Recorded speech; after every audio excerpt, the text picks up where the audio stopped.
Hey ladies and gentlemen, welcome to Act 2, mainly about how people perceive the island, mainly Gonzalo and his buddies and Alonso, and their discovery and how that discovery is manifest. And also we have a look at, once again, how outsiders see Caliban. Certainly Gonzalo is optimistic. He's your Renaissance humanist. He's seeing the best in things, and he reflects the ideas of the goodness within inside humanity. And certainly he's looking at the positive aspect of being safe and on the island. You have cause, so have we all of joy. Few in millions can speak like us. All right, hyperbolic language there. All right, but Alonso is saddened. And when he sort of says to everyone, look, calm down, prithee peace, he just wants to take a moment. He's noticed that Ferdinand is not washed up on the beach with them. He's got problems, and Sebastian notices this and says he receives comfort like cold porridge. All right, lovely little simile there to highlight Alonso's, saddened and sort of desperate state of mind. Sorry, just noticed that shiny thing behind me. It's the window. And here we have more of the juxtaposition between how Gonzalo sees the world and the island, and how Antonio sees it. So we have everybody else having a look at, if we had lungs, rotten ones, perfumed by a fen, juxtaposed with Gonzalo's hyperbolic, here is everything advantageous to life, and the alliteration of how lush and lusty the grass looks. Alonso, once again being distraught. Okay, my son is lost, and in my rate, she too.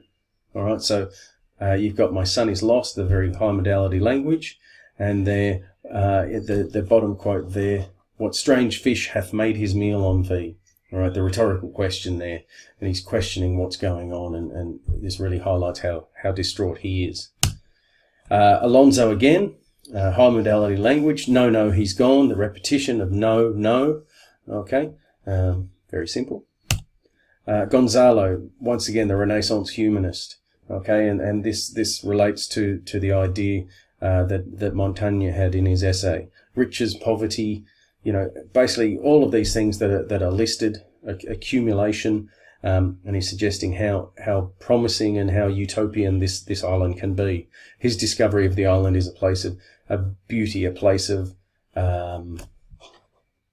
promise, a place that can be anything they want it to be.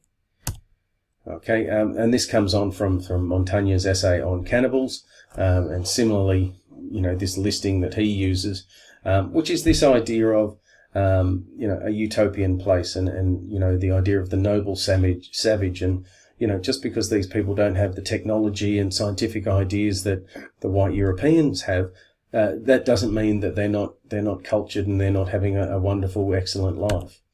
The idea of Caliban as representing, the native population of the time, is the idea that Caliban is symbolic for what he represents to us now, 400 years later. All right, Shakespeare might not have had in mind that he is this post-colonial sort of poster boy for the poor treatment of indigenous peoples, but he has become that, and that's us now as an audience. That's how we see it. Now back to Gonzalo. This is done chronologically, so sometimes it doesn't make all the sense in the world.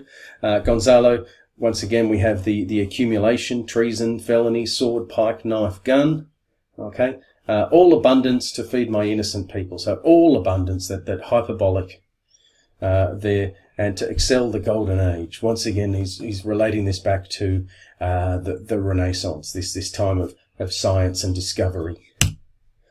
Then looking once again at that, how the Europeans are treating, natives. What have we here, a man or a fish? And once again, as I said in class, very similar to Prospero. Prospero's initial statement about Caliban is, he is not of human shape. And once again, we have this questioning. And then, okay, we have this idea that, and had but this fish painted not a holiday full, but there would give a piece of silver. This idea, hey, if I can get this person back to Europe, I can really make some cash. All right, so just this treatment, this reinforcing this treatment of the natives. Then once again, Stephano turns up And his initial reaction to Caliban is just the same as Trinculo's. If I can recover him and keep him tame, I will not take too much for him. He shall pay for him that hath him, and that soundly. I'm going to make some cash out of this guy. So once again, there's this idea, this real juxtaposition as well with Gonzalo, who sees this island as a place of positivity and wonder, whereas Stephano and Trinculo, are seeing this as a place to exploit. Caliban and Liquor, once again, treatment of the natives. And I've got this page here just to highlight the amount of times, monster is said. And on page 84, once again, you can see that. And that is all. So that's Act 2. Done nice and quickly. Hope that helps.